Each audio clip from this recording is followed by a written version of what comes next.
C'est un réel plaisir de vous retrouver sur Gabon 24. Madame, Monsieur, bienvenue dans ce plateau spécial. Le ministère de la Planification du Développement assure l'élaboration, la mise en œuvre, le suivi et l'évaluation de la politique du gouvernement en matière de planification du développement. Permettez la tautologie de prospective de l'État, d'aménagement du territoire, entre autres. Au Gabon, ce portefeuille ministériel renaît de ses cendres. Justement, au cours de ce plateau spécial, nous parlerons de la mise en place du plan national de développement de la transition avec notre invité, professeur Giscard Assoumou Ella, agrégé des facultés de sciences économiques et gestion, conseiller chef de département planification et prospective. Bienvenue, professeur. Merci, bonjour. Alors, merci d'avoir accepté l'invitation de Gabon 24. C'est toujours un plaisir de vous retrouver sur ce plateau. C'est nous qui vous remercions. Alors, il s'agit pour nous de parler du plan national de développement pour la transition. Je me posais la première question. Pourquoi le Gabon avait-il besoin d'un plan de développement pour la transition? On sait qu'il y a une multitude de maquettes, une multitude de... On a été habitué à cela, hein, des projets qui sont notamment nommés des éléphants blancs. Est-ce qu'aujourd'hui, vous pensez que le Gabon a réellement besoin de ce plan de développement pour la transition? Ok, vous avez tout à fait raison de revenir en arrière parce que tout part d'un constat. Après l'échec des plans passés, notamment le plan stratégique Gabon émergent, la politique économique dans notre pays n'était plus l'émanation, n'est-ce pas, d'une vision. Et donc, elle ne visait plus un objectif de développement que la société souhaite atteindre. Et donc, malheureusement, comme nous le savons, la somme des projets ne fait pas nécessairement le développement s'il n'y a pas une cohérence interne et un objectif à atteindre. Et c'est pourquoi, pour résoudre ce problème, que les autorités de la transition ont réhabilité le ministère de la Planification et de la Prospective. Donc, effectivement, l'un des objectifs est de travailler à la mise en œuvre d'une vision du développement harmonieux du pays qui est basée sur des aspirations, les aspirations profondes des populations et donc qui permet également de mettre en œuvre un processus de suivi-évaluation et de trouver également un système de financement qui puisse faire en sorte que pendant la durée de la mise en œuvre du programme de développement, eh bien, le pays puisse avoir des ressources nécessaires, puisque, comme vous le savez, si le pays n'a pas suffisamment de ressources pendant la mise en œuvre de tout le programme, eh bien, le programme ne pourra pas aller à son terme. Donc, la réponse qui a été apportée par les nouvelles autorités était donc la réhabilitation du ministère de la Planification et de la Prospective.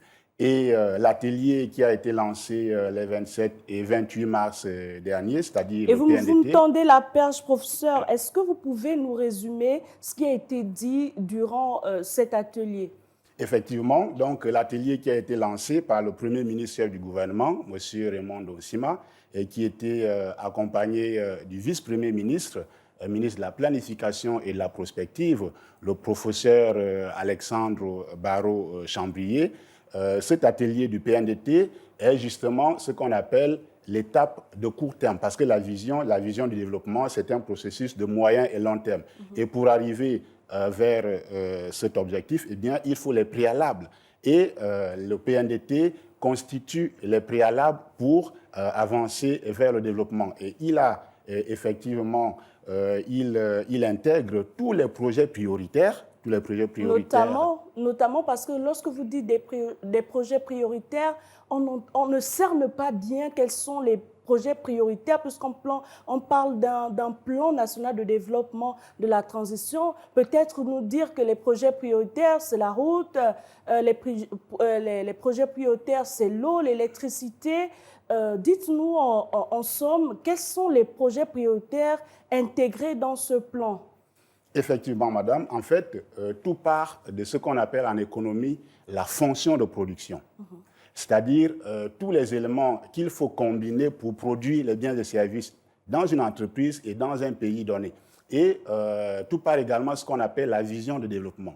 C'est-à-dire ce que le pays vise à atteindre en termes de développement dans 10 ans, 15 ans et 20 ans. Et donc, le PNDT, c'est, comme je le disais tout à l'heure, c'est l'étape de court terme. C'est-à-dire, c'est comme si vous construisez une maison. Quand vous voulez construire une maison, vous avez besoin de faire d'abord les études de faisabilité. Donc, vous viabilisez le terrain. Et donc, le PNDT, c'est véritablement les projets prioritaires en termes, par exemple, d'infrastructures publiques. Donc, dans la fonction de production, il y a ce qu'on appelle le capital privé, donc, qui est constitué des machines et autres éléments. Et donc, pour booster, n'est-ce pas, le capital privé, eh bien, il faut faire en sorte qu'il y ait, n'est-ce pas, les mesures qui attirent les investisseurs. Par exemple, il faut qu'il y ait les mesures qui fassent en sorte qu'il y ait, n'est-ce pas, dans notre pays, les Gabonais qui deviennent des entrepreneurs. Donc, vous avez ces mesures... Une fabrique à champions nationaux. Effectivement, donc ces mesures qui encouragent le capital privé sont intégrées dans le PNDT. Vous avez également un autre facteur de production qu'on appelle le capital humain, c'est-à-dire l'investissement dans la formation, l'éducation et la recherche et développement. Donc, dans le PNDT, il y a un certain nombre de mesures qui favorisent, n'est-ce pas, l'accès au plus grand nombre à l'éducation de qualité, mais aussi une adéquation entre la formation et l'emploi. Vous avez également un autre facteur de production qui est très important, ce qu'on appelle le capital public. Alors, je ne connais aucun pays au monde qui s'est développé sans infrastructure publique. Il n'y en a aucun pays. Donc, vous avez les infrastructures publiques qui sont composées des infrastructures en termes de transport. Donc, si vous voulez atteindre un objectif de développement, par exemple, vous voulez avoir des taux de croissance élevés, vous voulez diversifier votre économie, eh bien, si vous voulez, par exemple, produire quelque part, il faudra bien déplacer cette production pour aller la vendre. Type Sogatra ou Transurb? Effectivement, et c'est pour cela qu'il y a au niveau des infrastructures publiques, vous avez les routes, vous avez les infrastructures, les ports, vous avez les chemins de fer, et donc tout est adapté non seulement pour permettre le développement de l'activité économique, mais aussi pour permettre aux agences économiques de pouvoir avoir accès à la consommation. Donc, hormis les infrastructures publiques qui ont été développées dans le PNDT, vous avez également un autre facteur de production qu'on appelle les infrastructures, le capital naturel. Et à ce niveau, la nature a doté le Gabon, n'est-ce pas, des matières premières. Donc, nous avons le pétrole, nous avons les mines. Et donc, du coup, dans le PNDT, il est également développé une vision pour faire en sorte qu'il y ait l'amélioration de la gouvernance dans ces secteurs et qu'il y ait une certaine transformation de ces matières premières sur le territoire gabonais et qu'il y ait également des gains de productivité, des gains en valeur ajoutée dans ces secteurs. Et enfin, vous avez ce qu'on appelle le capital technologique. Et donc, l'amélioration, n'est-ce pas, des nouveaux moyens de communication et d'information, et donc le développement des start-up qui peuvent permettre à notre pays d'avoir un nouveau modèle de croissance basé sur, n'est-ce pas, la maîtrise de certains outils technologiques. Professeur, qu'est-ce qui nous assure que ce projet va être mis en œuvre? Comme on dit souvent, pour avancer, il faut d'abord regarder ce qui a fait en sorte que vous ne puissiez pas réussir. Alors, si vous regardez les anciens projets qui ont été mis en œuvre au Gabon, la majeure partie, sinon la plupart depuis 2009, ces projets, à partir du plan stratégique Gabon émergent, n'étaient pas l'émanation des populations gabonaises. En fait, ces projets ont été développés par des cabinets d'études qui ne connaissaient pas les réalités socio-économiques du Gabon. Alors, vous avez également un autre aspect qui concernait la gouvernance. S'il n'est pas un secret de dire qu'il y avait un véritable problème de gouvernance au Gabon lié par une corruption endémique. Et vous aviez également un problème lié au financement du PNDT, c'est-à-dire pour qu'un plan puisse réussir, il faudrait s'assurer de la disponibilité des fonds du financement pendant toute la période de l'exécution de ces plans. Alors, les nouvelles autorités ont tiré ces leçons. Alors, le PNDT, eh bien, il émane de la volonté, des aspirations des populations gabonaises. Et s'étend sur 3 ans, vous dites? Effectivement. Alors, si on compte 3 ans, il va au-delà de 2025, alors qu'on sait que la transition est censée s'achever en 2025. Oui, pourquoi être allé au-delà de cette période-là? Oui, vous savez, l'économie a ses réalités qui ne dépendent pas de la réalité politique. Vous avez des projets, si on les lance, qui ont une durée de plus de 3 ans. Et il faudrait un processus de suivi, évaluation pendant tout ce projet. Il faudrait assurer le financement pendant toute cette période. Alors, si je prends l'exemple des pays en développement qui ont des ministères de la planification, le plus souvent, dans la plupart des pays, la Constitution dit qu'un président de la République ne peut pas faire plus de 2 mandats. Peut-être si dans ces pays, le mandat dure 5 ans. Mais vous avez les plans de développement qui sont développés par le ministère de la Planification qui vont au-delà des 10 ans, qui vont sur 25 ans et autres. En fait, c'est pour vous dire que c'est un ministère spécifique dans tous les pays en développement. Qui ne tient pas compte des usages politiques. Effectivement, puisque le développement est un processus à moyen et long terme, les personnes passent, mais l'État demeure. Et c'est pour cela que dans la plupart de ces ministères regroupent les universitaires, les ingénieurs et toutes les personnes qui sont là pour penser le développement et qui n'est pas forcément corrélé avec l'agenda politique. Et justement, comment le PNDT entend-il résoudre le problème des infrastructures publiques dans notre pays, puisque vous parlez de cela? Oui, comme je vous le disais tantôt, c'est un facteur important de la fonction de production. Alors, les infrastructures publiques sont ce que j'appelle souvent le carburant qui fait démarrer une voiture. Sans infrastructure publique, eh bien, le pays ne peut pas se développer. Donc, il faudrait qu'on le retienne une bonne fois pour toutes. Il n'y a aucun pays au monde développé qui n'ait pas d'infrastructure publique qui soit de bonne qualité et accessible pour toute la population gabonaise. Alors, dans le PNDT, eh bien, il y a le choix des projets prioritaires pour que l'infrastructure publique puisse réellement jouer son rôle dans, n'est-ce pas, la production, la favorisation de la production. Comme vous le savez, ce n'est pas parce que nous sommes en transition qu'on va arrêter de rouler avec nos voitures, qu'on va arrêter de boire de l'eau, qu'on va arrêter d'avoir accès à l'électricité et autres. Donc, il y a un certain nombre de domaines comme des urgences en termes de transport. Par exemple, la construction des ponts à l'intérieur dans tout le pays, puisqu'il y a certaines avec les inondations que nous connaissons dans notre pays. Il y a aussi la question du chômage des jeunes. On parle de plus de 33% du chômage des jeunes au Gabon. Est-ce que vous avez intégré dans ce plan national de développement pour la transition ce pan spécifiquement? Effectivement, en fait, ce qu'il faut dire, c'est que c'est un plan de type keynésien. C'est une relance par l'investissement. Alors, qui investit? C'est l'État gabonais qui investit ou cela émane des partenariats publics-privés? Oui, vous avez ces 2 pans. Donc, vous avez un investissement qui émane des missions régaliennes de l'État. Quand je parle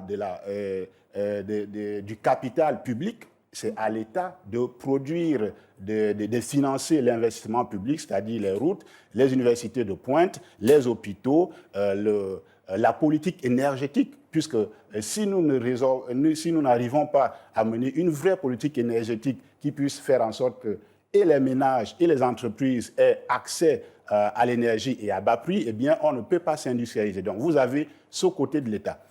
Après, vous avez le secteur privé qui investit grâce, n'est-ce pas, à ce qu'on appelle l'amélioration du climat des affaires. Il y a un certain nombre de mesures qui ont été prises pour faciliter l'installation des investisseurs, pour sécuriser les investissements. Et donc, vous avez également le secteur public. Cependant, il y a certains projets publics qui bénéficient de ce qu'on appelle les partenariats publics-privés. Et donc, l'État, en collaboration avec un certain nombre d'opérateurs économiques, s'associe pour, n'est-ce pas, produire un certain nombre d'infrastructures. Alors, au-delà de la question, vous n'avez pas répondu à la question du chômage des jeunes. Hein. Est-ce que le PNDT intègre cela? Oui, c'est pourquoi je vous disais tout à l'heure que quand on investit, eh bien, il y a forcément création d'emplois. Alors, je vais vous prendre un exemple basique. Si l'État décide de construire une route dans une région donnée, vous savez, pour construire les routes, il faut les ouvriers, il faut également tout le matériel. Donc, si la route passe par une petite ville, c'est toute une logistique et les employés. Donc, si la route passe par une petite ville et que dans cette ville, il y avait un petit restaurant qui avait chaque jour 10 clients, alors avec la construction de la route, eh bien, tous les ouvriers et les ingénieurs qui travaillent vont devoir aller se restaurer dans ce restaurant. Donc, du coup, au lieu de produire pour 10 plats, au lieu de produire 10 plats par jour, ce restaurant sera obligé, par exemple, de produire 500, 200 plats par jour. Donc, vous voyez que si une personne était nécessaire pour produire 10 plats, alors pour produire 500 plats, il va falloir embaucher d'autres personnes. Donc, ici, au niveau du restaurant, il y a la création d'emplois. Vous avez également ce qu'on appelle le secteur du logement. Alors, le secteur du logement, puisque ces personnes qui vont travailler dans ces travaux... C'est un secteur qui est très souvent oublié. Effectivement. Parce que le logement, ça prend une partie du salaire des Gabonais.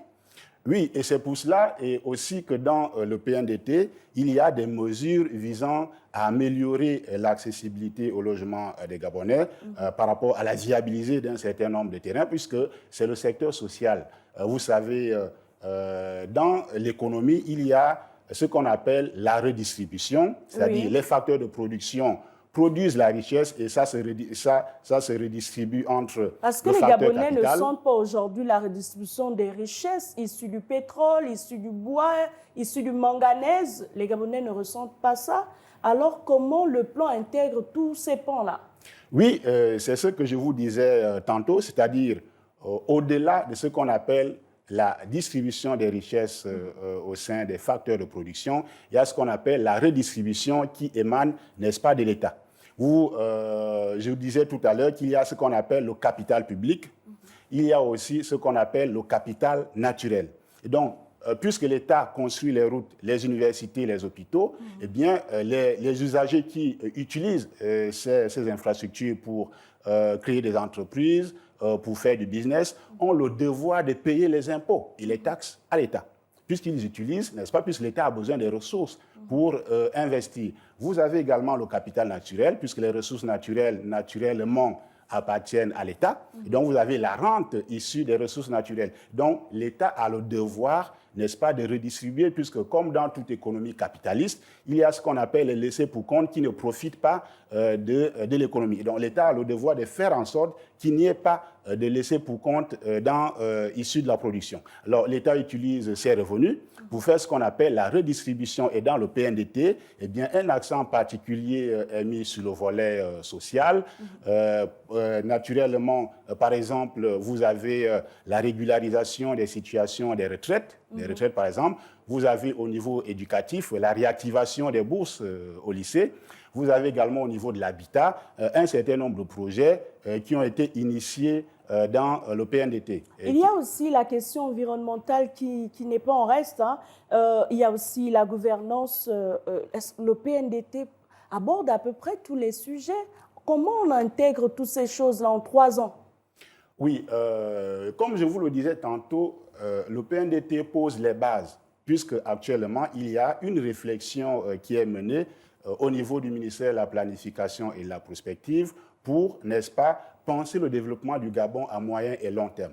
Alors, ces bases-là intègrent tout naturellement l'aspect environnemental, mais aussi l'autre aspect que vous avez évoqué. Donc, en ce qui concerne l'environnement, la problématique qui se pose au niveau des autorités de la transition est de faire en sorte qu'il y ait une production qui soit capable de résister aux chocs environnementaux. Donc, que le Gabon soit capable de résister au niveau économique et social aux chocs environnementaux et une production qui respecte, n'est-ce pas, l'environnement.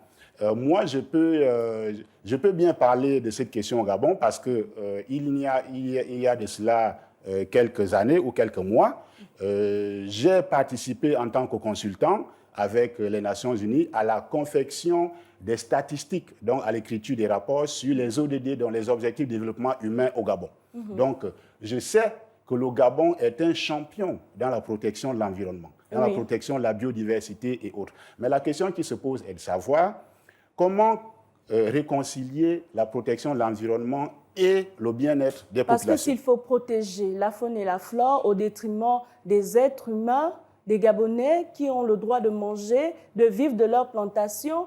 Il va falloir trouver un équilibre. Effectivement, et cet équilibre, le PNDT évoque cet aspect de la question, mais aussi un autre aspect qui concerne le financement du développement. Vous savez, quand vous protégez votre environnement, il y a ce qu'on appelle les financements verts, ce qu'on appelle l'aide publique au développement liée à la biodiversité. Mais le problème est qu'il y a tout un ensemble de procédures pour pouvoir bénéficier de cette aide. Et on se retrouve, quand j'avais fait ce consulting, je m'étais rendu compte que le Gabon, bien qu'étant un champion dans la protection de l'environnement, ne reçoit pas suffisamment beaucoup d'aide publique au développement liée à la biodiversité. Non pas parce qu'on ne voudrait pas donner ces aides au Gabon, mais parce que, eh bien, ici, au niveau du pays, nous ne maîtrisons pas les procédures pour avoir accès à cette aide. Et donc, dans les réflexions sur le financement du PNDT, il y a un aspect qui est très important, qui est lié, n'est-ce pas, à ce financement, à ce mode de financement qui ne crée pas de l'endettement. Et une réflexion est menée pour voir comment le pays pourrait effectivement bénéficier de ces financements, vu, n'est-ce pas, sa situation de protecteur de l'environnement. Alors, nous nous acheminons vers la fin de cette émission. Est-ce que vous avez un mot de fin? Oui, pour finir, je dirais qu'ici, par rapport à l'atelier qui s'est tenu les 27 et 28 derniers, eh bien, c'était ce qu'on appelle la validation, une forme de validation des travaux, des consultations sectorielles qui ont été menées, puisque ici, c'est un projet endogène qui émane de la population gabonaise elle-même. Donc, actuellement, au niveau du ministère de la Planification et de la Prospective, il y a des arbitrages qui sont en train d'être faits, il y a des nouvelles informations qui arrivent, et donc, dans pas très longtemps, vous aurez un projet consolidé et une fois il passera en Conseil des ministres, eh bien, nous pourrons aisément communiquer sur les chiffres, les détails des projets, puisque le projet sera complètement bouclé. Merci à vous, professeur Giscard Assoumouela. Merci d'avoir accepté l'invitation de Gabon 24. Avec vous, nous parlions du plan national de développement pour la transition. Merci à vous, chers téléspectateurs. À bientôt sur Gabon 24.